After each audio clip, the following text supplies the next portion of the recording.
Welcome to Crimepedia. This is your Tuesday edition. It should be released on Tuesday. This is your Tuesday edition of Us this week. And this week it's my case. I'm Cherry and I'm going to be your host. With me, as always, is my sidekick, my partner in crime. It is Morgan.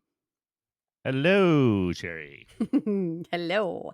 We have received a really nice review this week, which I was really excited to read. It's from Australia, which is also lovely. And it says, amazing, 5 stars. It'll draw you in with the unsolved mysteries and dumb criminal segment. I fell in love with the podcast after hearing about murders in the area that I grew up in. Cherry and Morgan are amazing hosts, and I hope we have many more episodes to come. Ah, Wait, there are murders in the area she grew up in? there were. Like multiple? Well, yeah, there was. That was the case that we did. I remember the Australian case that we did. Oh. Yeah. So they're admitting they were in the area at the time of the murder. I don't think she did it. She's nice. You never Some people know. said Dennis Nielsen was nice. I liked him, actually. I know he was a murderer, but I do have a bit of a soft spot for him, I must admit. You have a soft spot for a few of them. Well, there are certain ones that I do feel have been failed by systems, and I think that they shouldn't have been allowed to get to the point that they got to in their lives. So I do find that sometimes there is, you can be fond of somebody that does awful things. You can't help it, can Ronnie you? and Sometimes, Reggie. yeah. Mm-hmm. Don't get me started on the twins. Today's case, though, is it's a fairly recent case for me. If you listen to the podcast quite often, then you'll know that I do like the old, what do you normally call them? The Cherry's old-timey cases. Yeah, old-timey cases. I do like the cases that are unsolved from a long time ago. And the people ask me why, the reason for this is that I always feel bad that really old cases don't get any airtime. People just give up on them because they're so old. People give up on the fact that now the people that involved in it are probably passed on.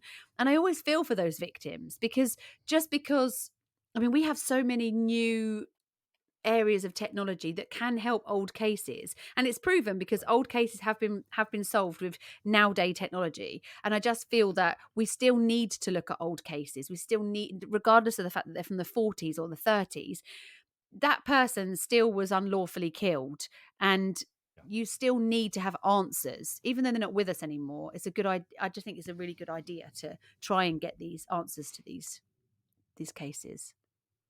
Absolutely. So what do you have for us this week?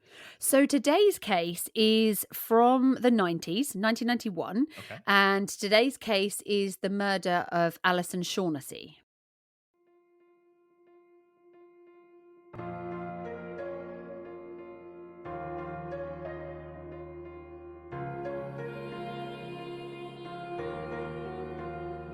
The beginning of married life is exciting. It's called the honeymoon period, where life is rosy and full of possibilities. Plans for the future are being made and couples generally feel a sense of real happiness. Alison Shaughnessy was just like that, a newly married woman in love. She had just moved into a new house with her husband and they planned to move back to Ireland to start a family. Although Alison's plans would never materialise, someone had other plans for her. This is Crimepedia, and this is the murder of Alison Shaughnessy.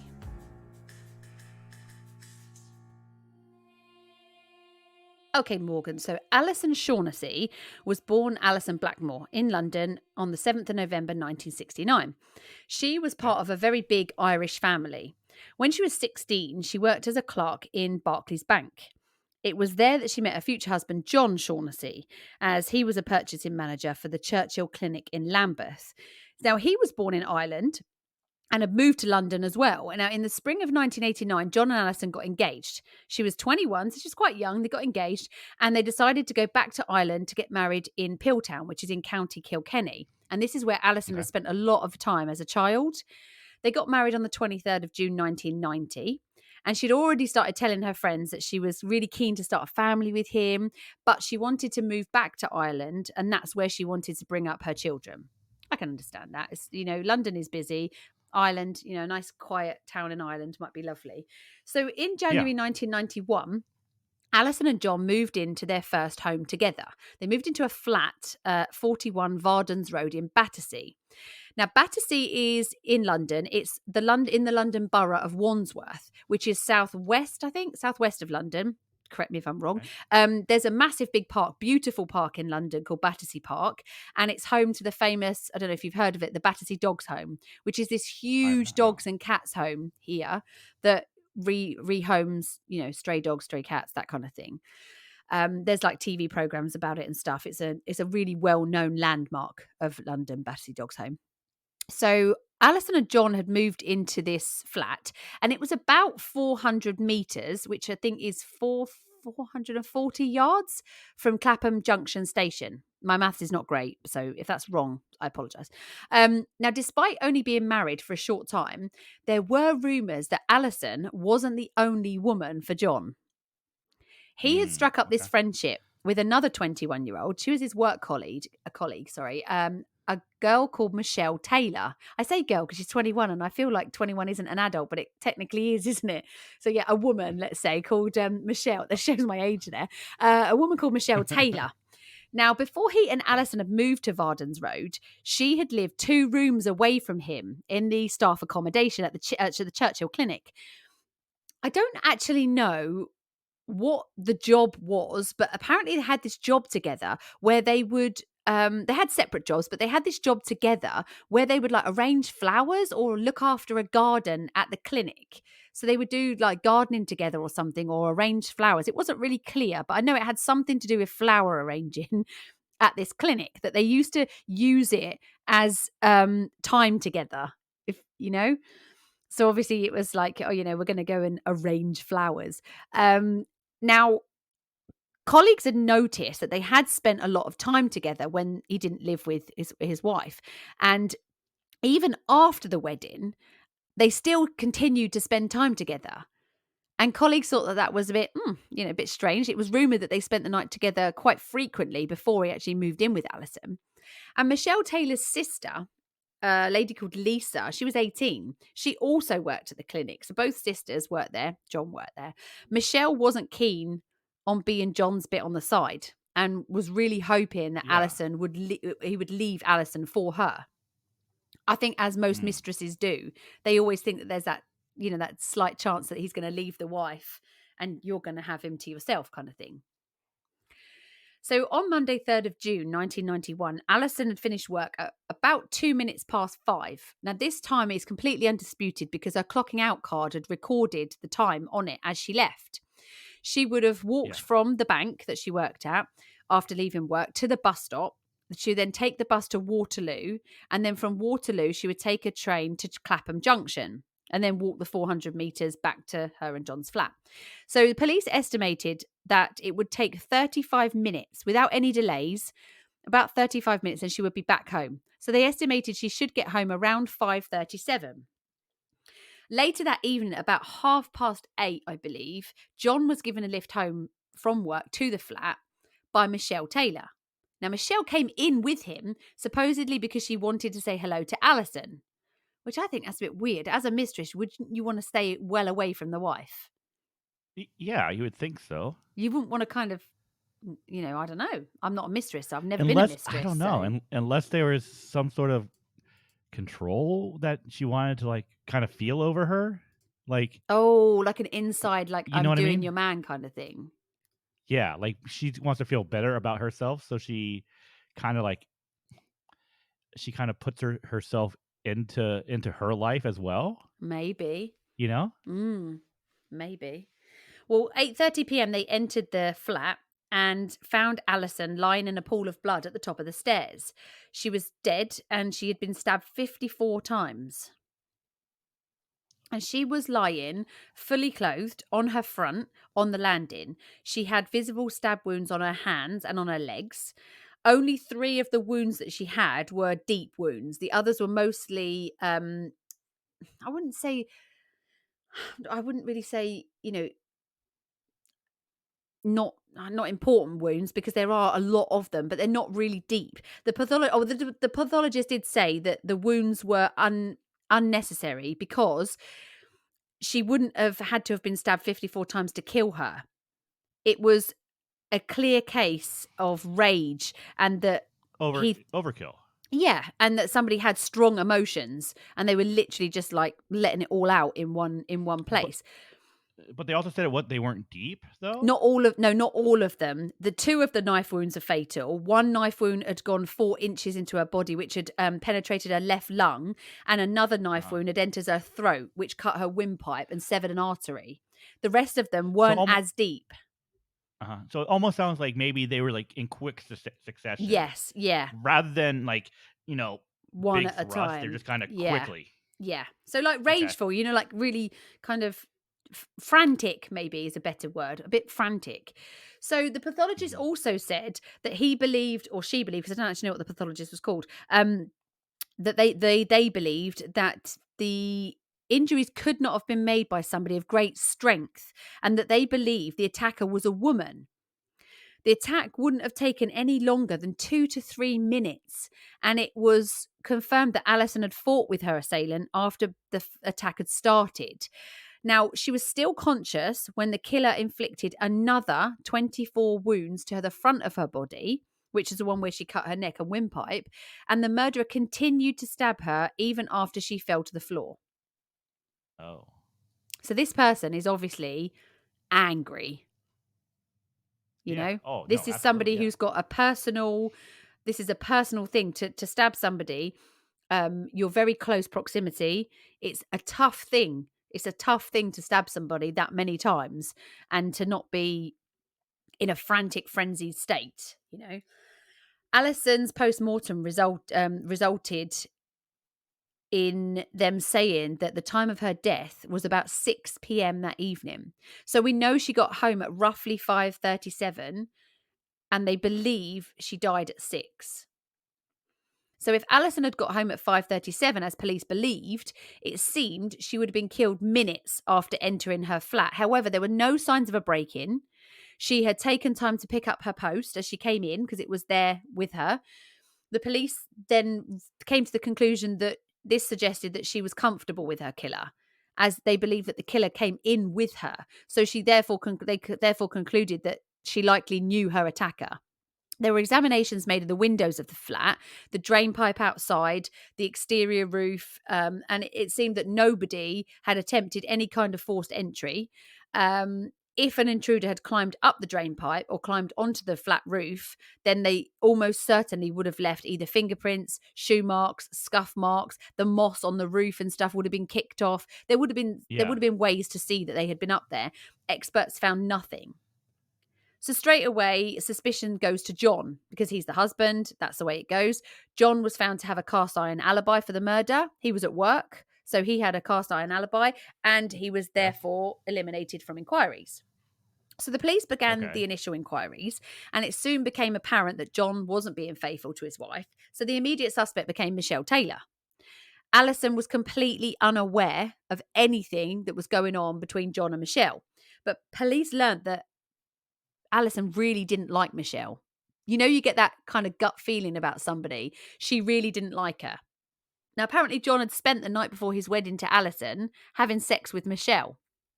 He denies they actually had sex, but he does admit that he was with Michelle the night before his wedding to Alison. Ooh. Michelle later claimed that they had slept together the morning of the wedding, but again, John denies that. Michelle had even organised and paid for John's stag night. So his bachelor party she paid for. John paid for her flight and her hotel when she went to the wedding as a guest. Like, how messed up Oh, is that? oh. That is that is not right So you at paid for all. your girlfriend to come to your wedding? That's just What weird. Why would if you you're want her the there? and why would she wanna be there? Exactly. Why would you want to go to the guy that you're supposedly in love with's wedding? Why? It's humiliating. That that is. Mm. I found that really I strange when would I be read that. I found it really weird. Surely you'd want to be anywhere but there. wouldn't I mean, being her, wouldn't you be furious about the whole situation? Yeah, he's totally playing you. He's sleeping with you, but marrying someone else. Yeah, so and why would no, you wouldn't go. No, You would not go. no. It's crazy, It's isn't it? insulting. It is It is, yeah. insulting. So on the 24th of July, 1991, police searched Michelle's room at the Churchill Clinic and they found a diary.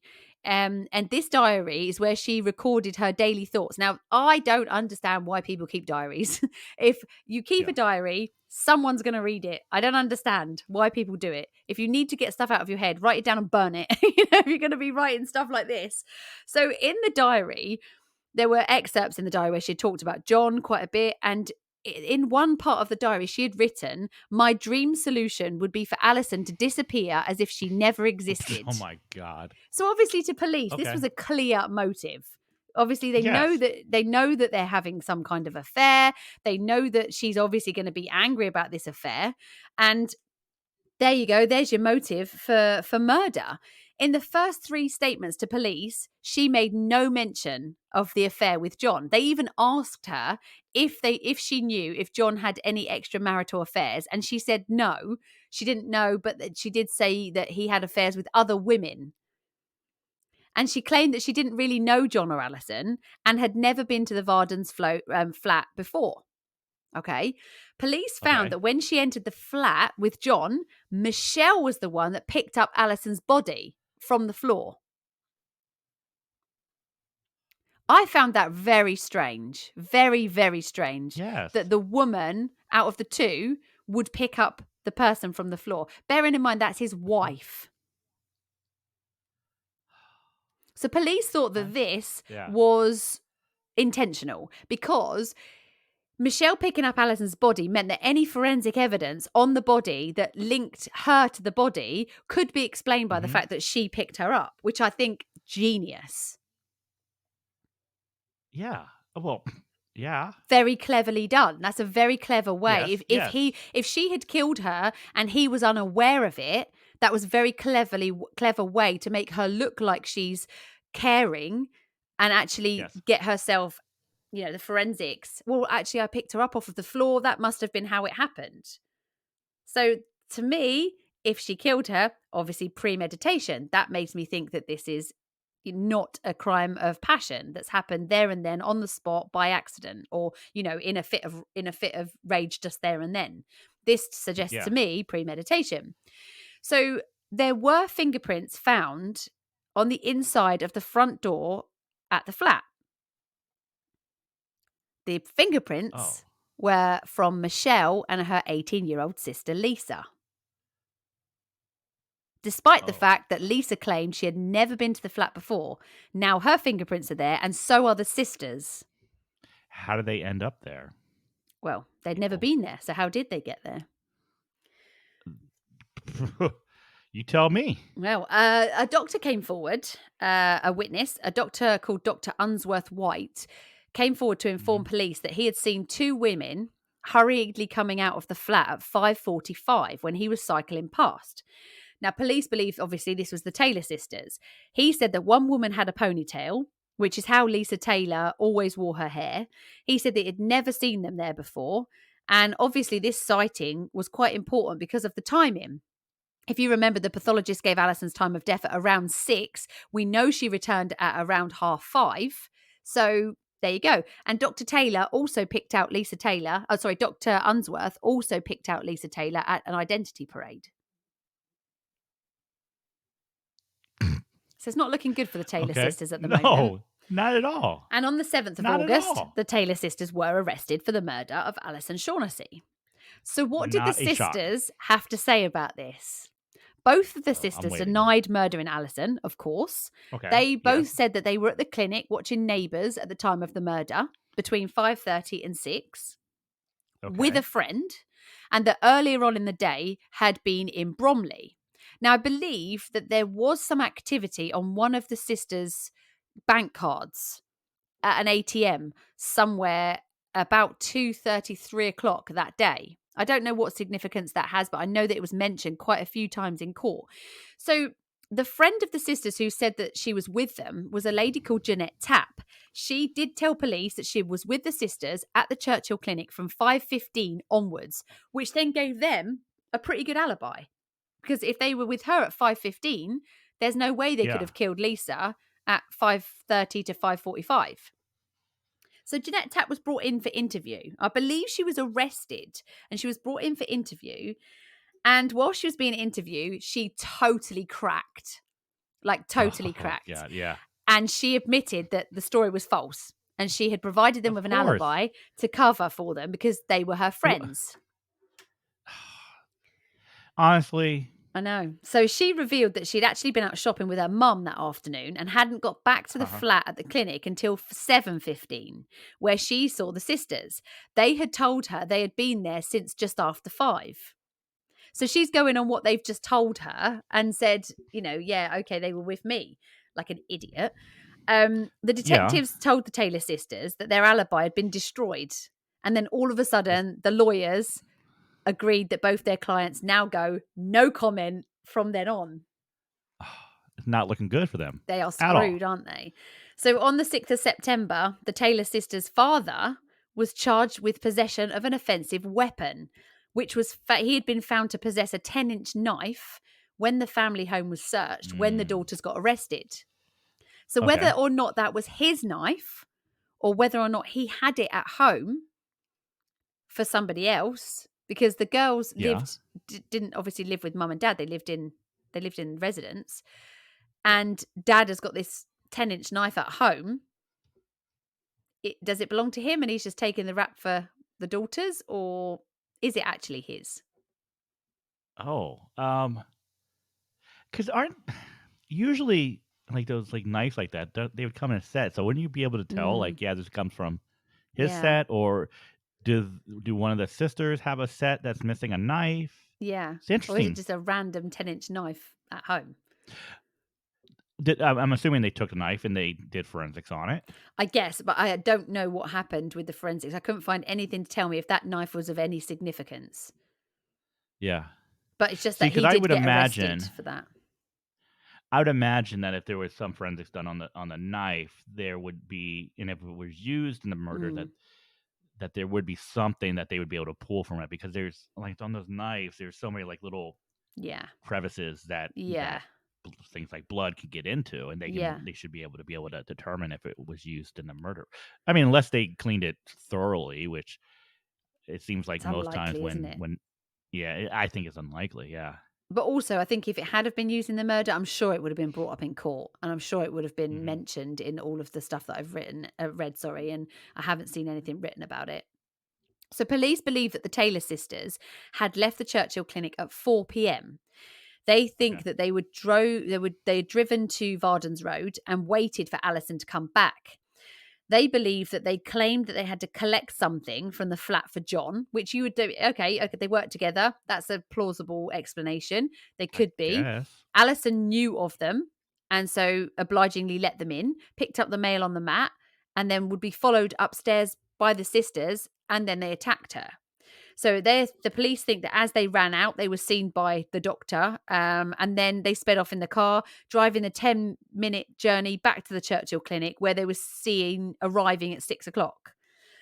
So the Okay. sisters were put on trial for murder at the Old Bailey, which is, if you don't know about the Old Bailey, if you're not familiar, the Old Bailey is probably England's most famous court. It's the big court in London, that was Mhm. built on the grounds of, I think it was Newgate Prison. So I think they used to hold the old time hangings and the floggings at Newgate Prison in the vicinity there. And then the more they started to use it, the less suitable it was. So they knocked down the prison and they built the Old Bailey that we have now. And I think, I mean, some of the most huge cases in British history have been held in the Old Bailey. For instance, like the Cray twins, they were charged at the Old Bailey. So the jury were told about the fake alibi provided by Jeanette Tapp, and the excerpts of Michelle's diary were read out to the court. Mhm. So the prosecution claimed that on the day of the murder, Alison would have arrived home at around 5:37. Okay. This Okay. gives the Yep. sisters 23 minutes to murder her, return to the clinic Okay. in a composed state, and to have been seen at 6 p.m. Police estimated the journey from the flat would have taken 11 minutes, which means that the girls would have had 12 minutes to meet her, trick their way into the flat, stabbed her, and then leave before the doctor saw them. So we're talking Okay. 12-minute window. Now, because this is a stabbing, Mm, this is this is a murder that happens in close proximity, Yeah. you would assume that there would be blood everywhere, Yeah. and that there would have been blood on the sisters as well. Yeah. I would Did think so. Yeah, I anyone would think so. did anyone report seeing any blood on the sisters, or I don't think when they any arrived back in the clinic? I'm assuming that they were probably clean, right? Well, I don't think that anybody saw them in close proximity. The doctor saw them as he was cycling past, Mhm. and think they were seen by somebody, I think, across a car park in in the clinic. So I don't think anybody saw them. But I mean, to be fair, if you were to wear a long jacket and stab her, and then take the jacket off, chances are you're not going to be covered in Mm, blood. that's true. So that So I think you have a this is jacket quite and obviously gloves pre-planned. and Exactly. yeah. They've gone Okay. if they did it, they've gone there knowing what they're going to do, and they've gone there so they know what's going to happen. You know, if you're going to go and stab somebody, you know there's going to be blood. You know that. You just don't know how Yeah. much blood. You don't know how, I don't suppose they actually planned to stab her that many times, or you don't know, but that was the intention, was to get rid of her. Let's put it that way. It's to me, it's not it I mean, it sounds like they did it, but I think it's a very, very tight window. To Very me, it tight. sounds like a tight window. Very tight window. Yeah. Yeah. Okay. The defense stated that the prosecution didn't take into account the difficulty in parking in Varden's Road. So it's quite, Okay. I think it's an on-street parking. Looking at the map, it's on-street parking. But I mean, that's now. I don't know what it was like in 1990. I did try and have a look, but it's not. There's not that many. It's not that much of a difference between roads and vehicles on the road. Then it obviously would be busier now because of the way things are. The Mhm. defense further stated that whilst the 12-minute window was plausible, it didn't actually account for the fact that Alison Mm. had telephoned her husband at 4:30 to say that she had something to do after she left work on her way home. Now, John says that he doesn't know what that was. He has no idea what she was talking about, but that's what she said.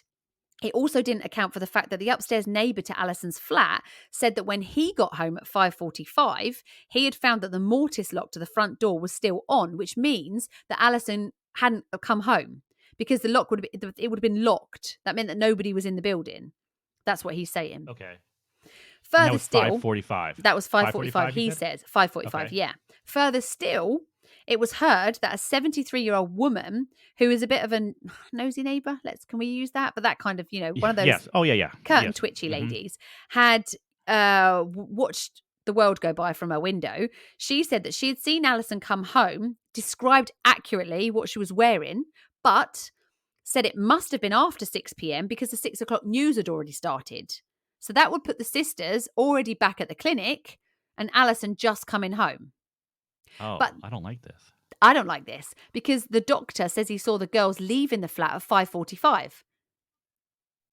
And he's sure that it was those girls. He picked her out of a lineup. Okay. Now, it was noted that the police had ignored the evidence of the 73-year-old woman. She had made her statement quite calmly, in a calm manner, soon after the murder, but she was later found to be so anxious over the case and what it meant and the fact that it was a murder that they couldn't call her as a witness at the trial because of her health. So the statement was just read out, and the prosecution undermined it by referring to her a medical condition, saying that it's unreliable. So it can't be relied upon. Okay. But she was able to accurately Accurately describe what describe she was what she was wearing. wearing that day. Mm. Ugh, That doesn't mean to say that she that's didn't see tough. her that morning, though, you know? That's So true. That's she's got a true. medical condition. That's what I would argue if I was a prosecution. If I was a prosecution, that's what I would argue. Yeah, no, obviously, yeah. So the prosecution asserted that Michelle's motive for murder was clearly indicated in her diary. She claimed that the affair between her and John had ended months prior, and John discredited this himself when he said that they had sex as recently as 3 weeks before the murder. But earlier on, she was saying that they had sex the night before his wedding and that things were Yeah. still fine, So I don't know, these two, you can't I mean, they're both liars, aren't they? They're having an affair, for They God's are. sake. So they're both used to telling untruths. Michelle Yeah. admitted at trial that she felt jealous of Alison and that she still loved John. The prosecution Yeah. alleged that this move to Ireland was the thing that pushed her to get rid of Alison so that she could have John to herself and that she wouldn't be left without him. The sisters' defense came back and said that the diary entries had been taken completely out of context and that the extracts that they used in court had been written while she was off work and ill. They said that if you had read the entire diaries in context, or the entire like phrases in context, that Yeah. actually they showed that the sister had actually become less attracted to John, Michelle become less attracted to John, and that she had started to develop sympathy for Alison. What? I mean, she's having sex with his husband. How sympathetic is that? What a nice girl. Great. Thanks very much. Taking care of my husband. No. It was also heard at the trial that Michelle said she knew that there was no realistic chance of John leaving Alison and that she was hoping to meet somebody else that could be all hers. Okay. Michelle later. Honestly, that might be 100% true. It could be true. Could be right? true, yeah. But that doesn't mean, if it's true, doesn't mean you didn't kill someone. Exactly. Michelle later said that she had previously prayed that John would call off his wedding to Alison. And the final straw, the prosecution alleged, was when John told Michelle days before the murder that he was planning to give up the flower arranging sessions that he did with her at the clinic, which was the only time they had together, just the two of them. And this is when they believe did the deed. And, I know. They believe that this is what led Michelle to literally lose her shit and go and carry out this murder. So John testified that Michelle had tried to resume their relationship after the murder. Okay. Michelle claimed that John was the one that tried to resume the relationship. However, it was well known that they had sex 10 days after Alison's funeral. Oh, come on, guy. I know. I mean, seriously?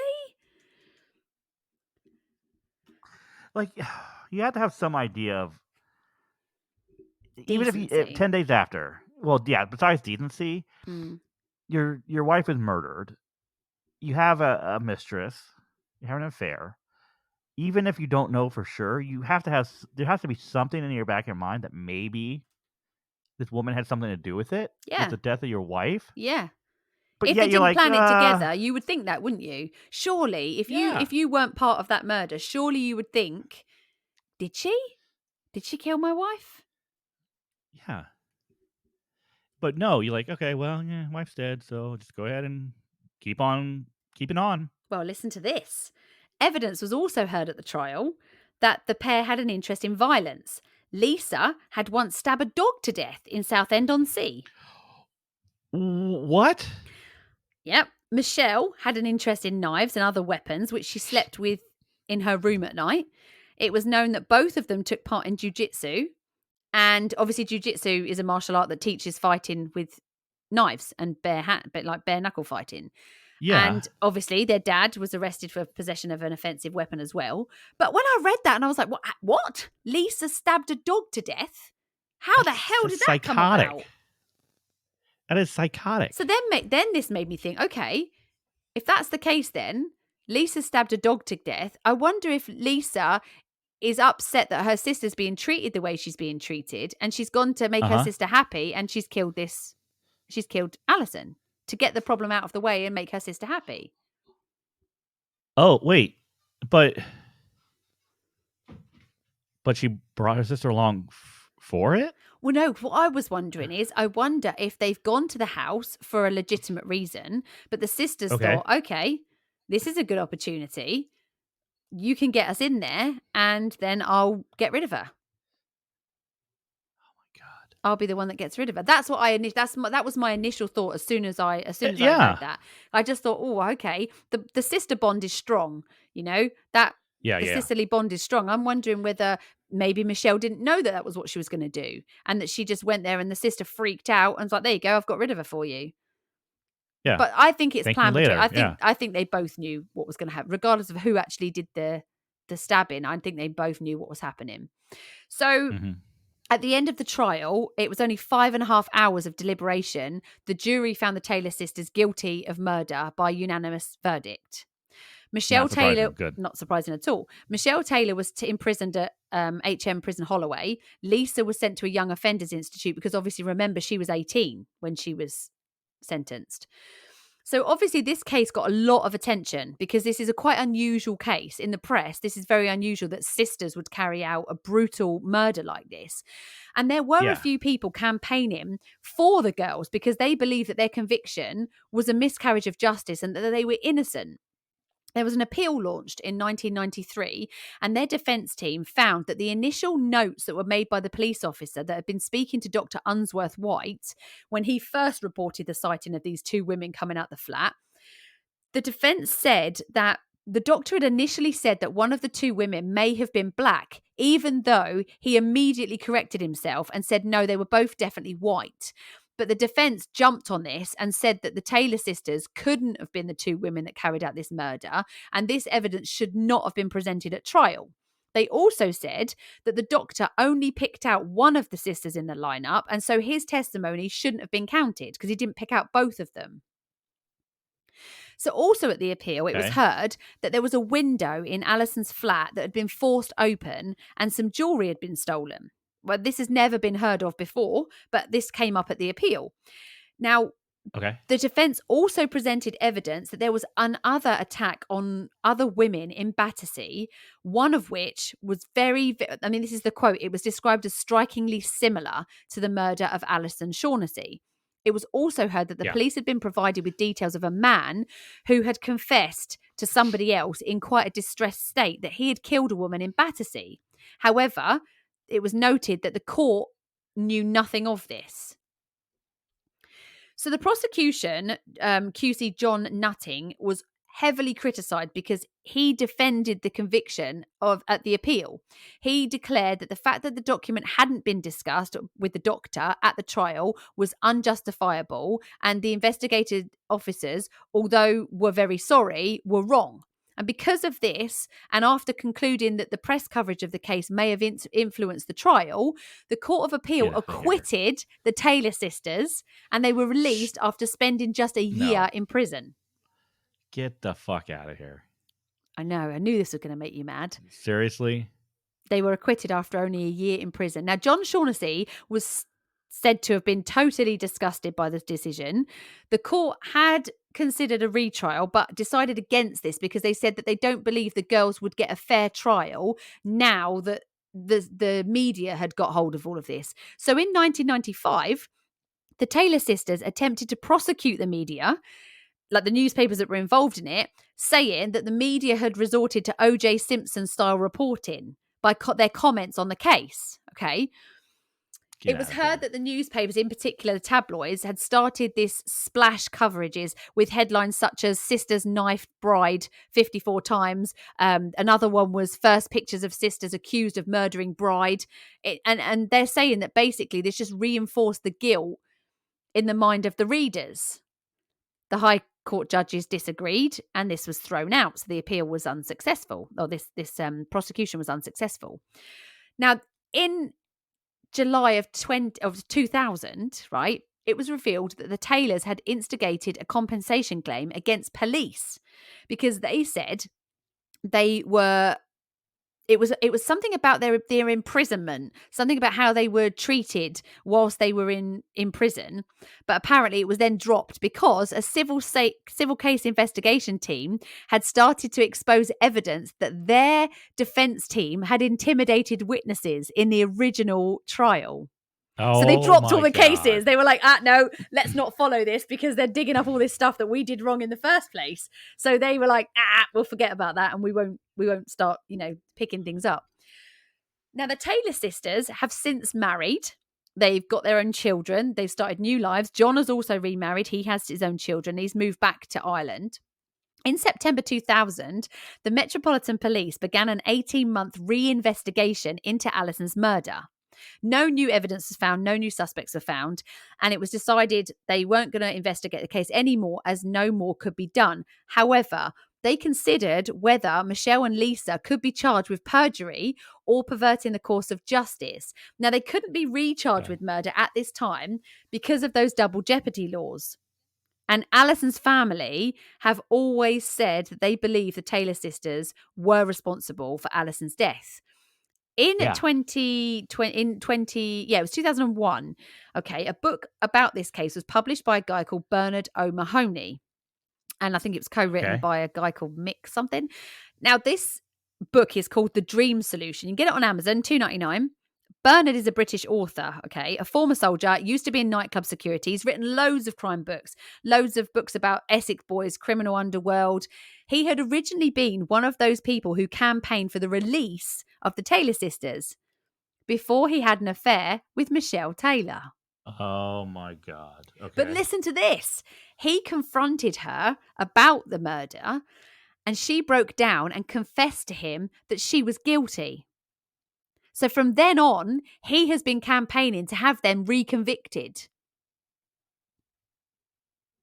Because he said that whilst he was having an affair with Yeah. her, she actually admitted the fact that she did kill her. So John Shaughnessy said that they should never have walked in the first place. And in No, they 2005, shouldn't have.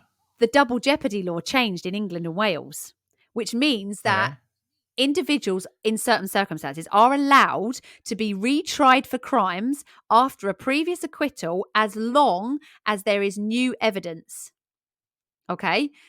The Blackmore family are hoping that they can get the Taylors retried for their daughter's murders, but the police are saying unless there's new evidence materializing in this case, they can't do it because of the double Why? jeopardy.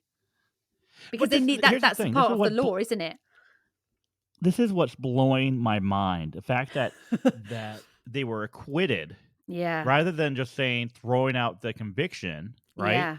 Which would then allow for a retrial. So Yes. if normally if it's like if you say they weren't if a Well, they someone were who was obviously convicted of a charged to crime start with, wasn't didn't they? yeah, but if normally if a criminal was later deemed to have not had a fair trial, Mm. instead of going and saying, okay, well, we're just going to go ahead and acquit them, you'd go like, okay, well, we're going to throw out the Yeah. judgment, and then you can Yeah. retrial them. So why? There's nothing that's that prove that goes to say that they should be acquitted. The No, only thing you're they right. said the grounds of their acquittal was based off of the press Yeah. possibly influencing trial. Yeah. There was no evidence that exonerated them. No, definitely not. I mean, their fingerprints were found on the So inside of the door for a start, and they said that they'd never been to the flat before. Well, if they hadn't been to the flat, then how did the sister? Okay, you could argue that Michelle went there with John. She was there when they found the body, but the other sister, Lisa's, she'd never been to the flat before. How were her fingerprints on the door? They have oh my no god. alibi. There's nobody because already the alibi was fake that actually got them back at the clinic. So they've got no alibi. They've got motive. They've got means. How can you acquit them? You can't. And they're saying that they won't be retried unless there's more new evidence. Unless there is new evidence, they can't retry them because of the double jeopardy laws. Now, this is a very interesting case because it still comes up now in the news because of the laws and because of the press coverage. There was also some speculation that the killing of Alison Shaughnessy could have influenced the 1987 film Fatal Attraction, in which the married man has an affair with that woman who Yeah, then will yeah. not let it go. And apparently that was influenced by that. Now, if the sisters did kill Alison, they must be Which it living is. hoping that no new evidence comes to light because that must be constantly over your head. What if they find something? What if you get an investigator that will not let it drop and they find something? You would be constantly living under a huge cloud, wouldn't you? I don't think they are. I think they think they're untouchable at this point. Do you? I think they're yeah, I think they feel like they're untouchable. Mm. This is so messed up. It is. And of course, the murder of Alison Shaughnessy is still unsolved, technically, Oh, as of today. technically. Mm. I This just is thought this was a insane. very, very interesting case.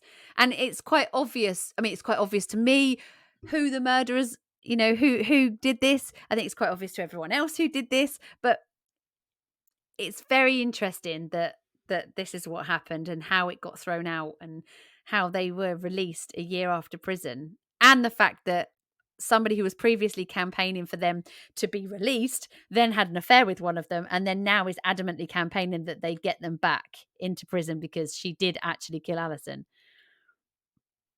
So stupid. I'd love to The know what court our appeals. listeners think of this. I would love to know, what do you think about this one? Are you going with the group that say no, these girls didn't do it and that there's not enough evidence You're to convict insane. them? You're Or are you insane. going with You're no, they insane. did do it? I think I know which You're camp you're smart. in. Oh my God. I know, isn't it a crazy case? And I had never heard of this before. It was only from 1991. I'd never heard of this case. And I just thought, for Alison's family, it's always teetering, isn't it? And the fact that you think that the people that killed your daughter are out there, what on earth? What on earth? It's just crazy. I just searched pictures of the sisters Michelle and Mm. Lisa, and like the first one is them when they were released, and they're like holding their hands up like they had just won some huge Isn't it? injustice, Yeah. and it's just get out of Yeah. here. I know. Yeah, I know. It's awful. It's really awful. Yeah. Mm-mm. So that is this week's Thank case. you. No worries. I'm frustrated. Thank you. I knew I'm you would be. I frustrated. knew this would be a case that would really bother you. Thank you for that. I'm going to be really irritated the rest of the day now. I'm going to go and buy that book. I want to know what's in that book. So I'll You tell said you. it was $2.99. $2.99. Yeah, it's called Dream. It was literally what she said. It was her dream. Yeah. It was dreaming of something or other. Let me just go back. A Dream Solution. That's what it's called. Amazon $2.99. You can Not get it on quite Kindle. as expensive as Dorothy Kilgallen's book. That book was really expensive, wasn't it? It was like 500 quid for that book. Yeah. Yeah. Insane. I think I'll So go crazy. with $2.99. Yeah, that sounds a lot better. Yeah. Well, Cherry, at the end of each episode, we like to lighten it up, and we do that by doing a little bit we like to call Dumb Criminal. Hey, dum head, use a real jackass. If you want to, you can check out our TikTok. We've actually got TikTok now, so you can check out our TikTok, and all our dumb criminals are going on TikTok. So go and find us. We are under what is it? The Crimepedia podcast, isn't it? The Crimepedia podcast. Yeah. Yes. And then we also go and find us on there. We have that, and we have Crimepedia podcast and the Crimepedia podcast. Yeah. Go and find us. Follow both of them. Yeah, why not? Well, this week, Cherry, I do have a complete and utter jackass for you, okay? Okay, yeah. So a fugitive from the United States named Nicholas Rosy was arrested last year in a Scottish hospital, okay? Okay. Authorities in the United States are seeking his extradition over allegations of rape and sexual assault. Okay. Oh no. So okay. already a serious. piece of shit. Okay. Yeah, definitely. Now it's alleged that he had faked his own death and fled to Scotland in order to escape prosecution. Nicholas Rosy is claiming to be a victim of mistaken identity. Okay. Okay. Insisting that his name was actually Arthur Knight. This is despite the fact that Edinburgh Sheriff's Court heard that both tattoos and his fingerprints matched those of Nicholas Rosy. Okay. Oh, no. Now Nicholas would then, Arthur Knight. Arthur, yeah. Would tell courts that he was given those tattoos while he was unconscious in jail in an attempt to frame him. Oh, no. The police have their own tattoo artist in jail, do they? Yes. Oh, okay. Yes, they have their own it's a tattoo. Service. And they're very detailed and very specific tattoos that he has. So it's not like a tattoo that says mom. These are very specific to him. Okay? And obviously healed and then in like 6 hours. Yes. Yeah. Yes. Self-healing tattoos. Okay. Yeah. Okay.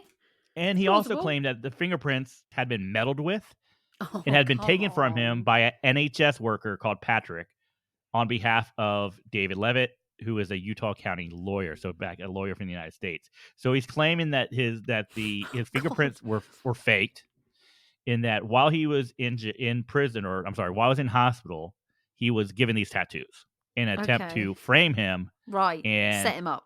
Yeah, and set him up. Yeah. So obviously this is not going to work because this guy is fucking Nicholas Rossi. Yeah, yeah. So Nicholas Rossi, you rapist and sexual, you rapist and piece of shit. You We have are a dumb no criminal. sympathy for you. You are a dumb criminal. No. Why would why would police go through such lengths to frame someone? I don't think he is of that great significance that they are going to be doing something like that. It's just actually that he did do No. what he's supposed to what he's supposed to have done, and he's been caught. Yeah. Hey, look, What an I just sent you idiot. pictures of these tattoos, right? So Okay, look at these things. You're let me telling me describe the that tattoos to you. yeah. Okay, so the tattoos are. Oh yeah. Okay, so the tattoos are like an anchor, and it looks like a very muscular man, and some sort of coat of It's like arms. Atlas. Is that Yeah, Atlas maybe? I think it must be Underneath the something like anchor that. and Yeah, the it rope. must be. It would make sense. And then some kind of coat of arms. Dear, Yeah. what an idiot. Of all the things you could come up with as your defense, that's as far fetched as you can think about. I mean, he might as well just have said he was abducted by aliens and then returned back to the earth with new tattoos and no fingerprints. Yeah. What an idiot. Yeah, so he's wanted for an alleged rape of a 21-year-old back Scumbag. back in 2008. Now he had also been previously convicted of sexually assaulting another woman Oh no. after meeting her online the same year. So there were two Not a women good in guy. 2008 that he had raped or sexually assaulted. Now, apparently, Rosie had pinned her against the wall, forcibly kissed and groped Oh, her, and masturbated in front of her at her college in Ohio. So, yuck. uh, this guy is definitely a big piece of shit, Yeah, definitely and deserves to be behind bars. Did they convict him? he absolutely does. He's still fighting the extradition. Let's hope he loses. Oh, he absolutely is, I hope because this so. is not Arthur Knight. This is absolutely Nicholas Rosie. Well, thank you for that. And if you've got a dumb criminal that you would like us to feature on this segment of our show, you can send it over to us. You can find us on Instagram. You can email us if you want to. We've got nice, easy email addresses: cherry@crimepediapodcast.com or morgan@crimepediapodcast.com. And you can come and join us over on our Patreon as well. We do have a Patreon which has got extra episodes every week. And once a month, we do something that we call Crimepedia Case Closed. So you can find us if you go to patreon.com and just search for Crimepedia, and you will find us and our little gang of friends there. We will be back next week with another episode for you. It will be Morgan's case next week. So for now, be nice. And bye.